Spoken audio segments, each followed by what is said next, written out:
I grew up in the country where a fairly reasonable estimate for how long it took to get somewhere was how far away it was. 5 miles, 5 minutes. 2 miles, 2 minutes.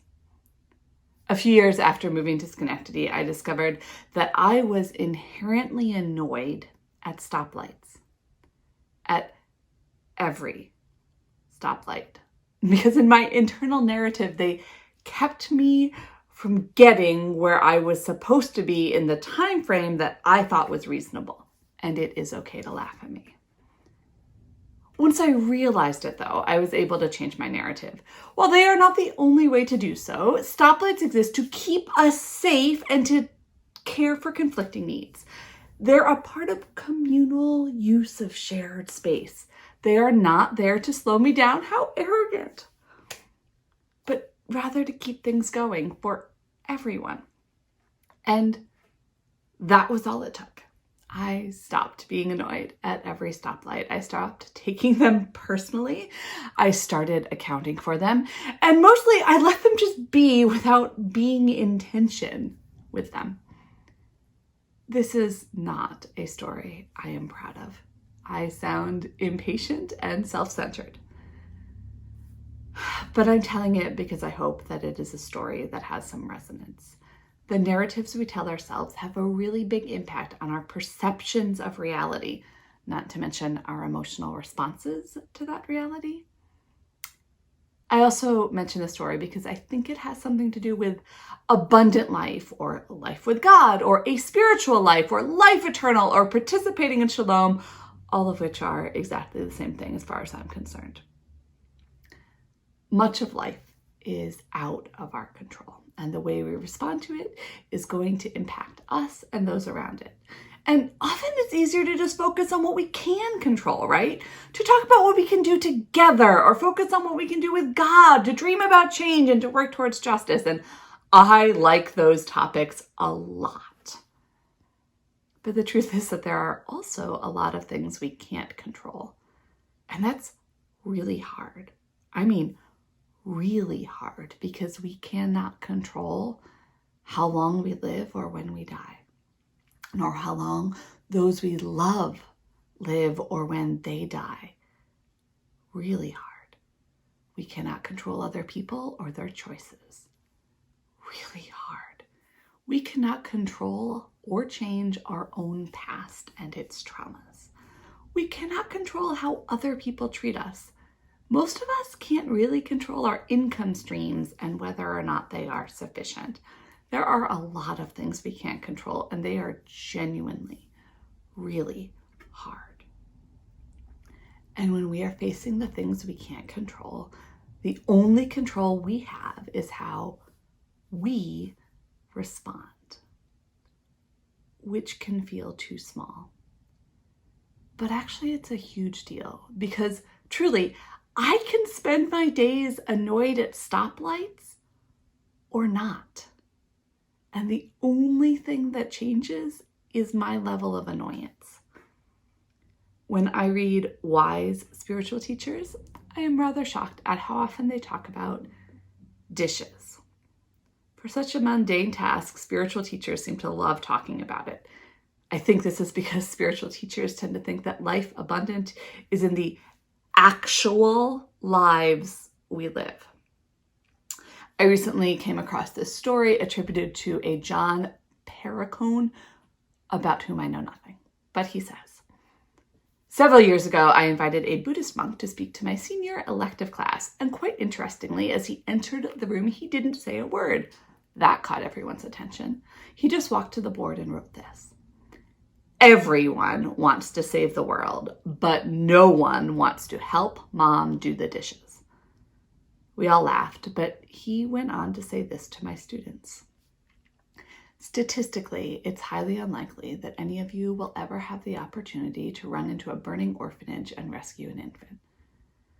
But it is in the smallest gesture of kindness, a warm smile, holding the door for the person behind you, shoveling the driveway of the elderly person next door, that you have committed an act of immeasurable profundity, because to each of us, our life is the universe. Or Brother Lawrence, who was a monk in the 17th century, who was assigned, upon becoming a monk, to doing dishes in the monastery and wrote a book about it. He wrote, this time of busyness,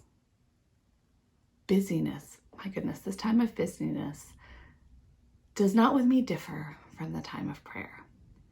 And in the noise and clutter of my kitchen, while several persons are at the same time calling for different things, I possess God in as great tranquility as if I were upon my knees at the Blessed Sacrament.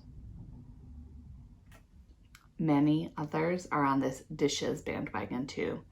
The gist seems to be that you can do dishes and be annoyed by them, easy. You can do dishes and distract yourself from them, TV or podcasts. And you can also do dishes mindfully. You can let yourself be in the present. You can notice the warmth of the water and the shine of the bubbles, the drip drying the ground under your feet, the way the light dances around the room.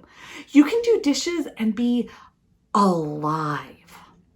You can do dishes and notice that this is the one life you have to live, and whether or not dishes are what you would most want to be doing right now, dishes are what you are doing right now, and you can be attentive to life itself while you're doing them if you want to.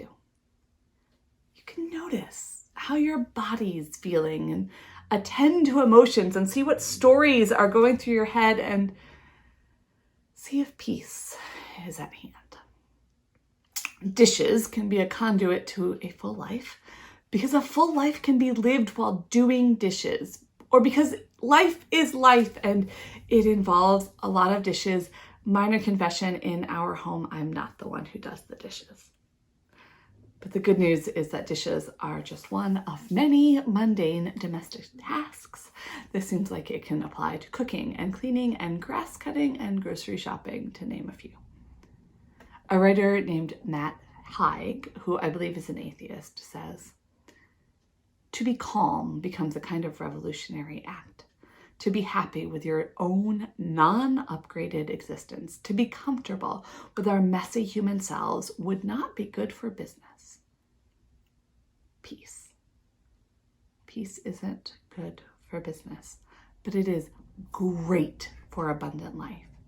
It is part of how we steel ourselves to continue doing work for justice instead of just being crushed by the brokenness of the world.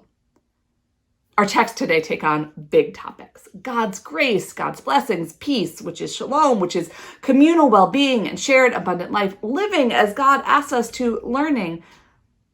And in the end, our faith lives are just a part of our real lives, the normal, everyday ones that most of the time involve plenty of mundane tasks.